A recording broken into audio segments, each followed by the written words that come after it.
Alright, so I kid you not, times have really changed. The times that we are in right now, marriages are no longer what they used to be. Right now, there are a lot of pressures right now.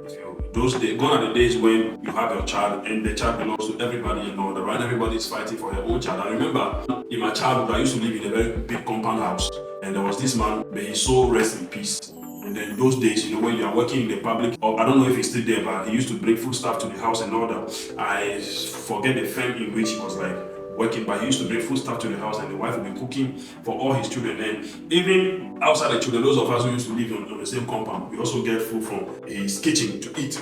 But today, who is going to do that again for you? Things have become so expensive, life has become so expensive, everybody's crying for their own. So marriages are no longer what they used to be. So right now, if you are marrying responsibility, because you definitely give birth, and when you give birth to a child, it's a responsibility. The child cannot afford to be home without going to school. The child going out is seeing other children, will be desiring things that other parents are doing for their children, and it becomes pressure on you. So marriage today is not a joke, it's not an easy thing. And soon after people rush into marriage at their early ages in life, they realize that no, there is more to it, and they start regretting. Kid you not, if you marry in your early ages, the experience you might have gathered will not be enough for you to carry you throughout the life. So what the celebrity, what Macbrown was talking about, I feel is right spot on. Because in your 20s, you would have tried your hand on so many things. You have also maybe enjoyed your life, enjoy the life the way you would have wanted to enjoy it. And then when you get to your 36 years, go in, you will now make the right decision. You will now know that I'm going into marriage not because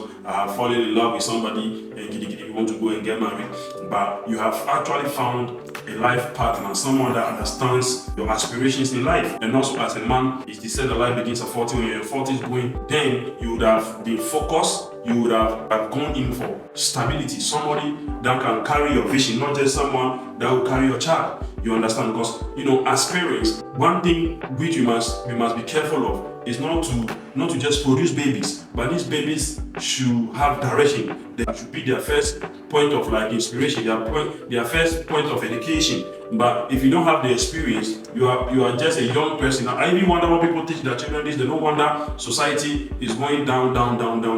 But I believe that if people take their time, make the right decision in life, there is still hope. So I want to encourage everyone to take it easy, very, very easy when it comes to getting married at the very early stages of life. You have to ask yourself, am I ready for it? Am I ready? Am I well equipped to educate my child, to lead my child the right way and order, spiritually, emotionally, finances? We are supposed to be teaching our children those very things that schools are not able to teach them. Schools don't teach a child how to save money, how to handle their finances. That is the job of we parents. You understand? What books have you read? What books have you read? Young lady, you are aspiring to get married. What books have you read about parenting? What books have you read about marriage? You are just there waiting for a man to come into your life. Are you ready? Are you prepared? That is a big question. People need to create their own happiness before coming into contact with you. You are just coming to add and also subtract, because it's win-win situation. It shouldn't be like it's all about you. The person is always sad.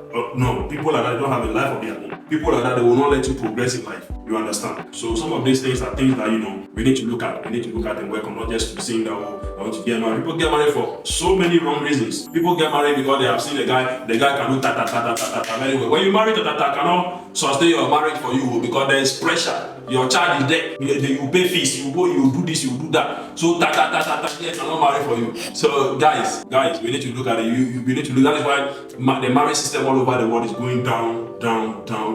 No wonder that institution is failing, because the very reasons why we are going to the marriage now, it is not what we are supposed to be looking at. We are supposed to be looking at companionship. We are supposed to be looking at lifetime investment into our kids, how to raise those kids so they become a better people than what our parents have done for us. But I still believe in this generation, and I believe that we can still do better, because one thing I've also noticed is that unlike our forefathers or our grandfathers or our fathers' time, who used to produce babies just to have workforce and not think so much about the future of the child, this generation today is thinking about their children much more. At least everybody wants to be proud of his or her child. Everybody wants his or her child to be going to a better school, to be wearing good clothes. Everybody wants his or her child to have a better future. That is one thing I've seen about this generation. And this generation today is marrying. They don't see the results that way. When they marry, their finances start to drain down or to take a toll on them. it becomes a bit problematic. So let's take our time, build our capacity, build our businesses. There's nothing to be hurried about at all. There is time for everything. And also, never think that you are coming to give birth to your child for your child to come and take care of you when you are old. In today's world, how many years are you even going to spend on this life at all? By the time your child is 30, you're going to be in your 60s going or 70 going. How long would you enjoy your child before you go to join your grave? So when you give birth today, the result is not for that your child will come and take care of you tomorrow. But your duty is just to make sure your child has better future, and your reward is in heaven. Bless you all.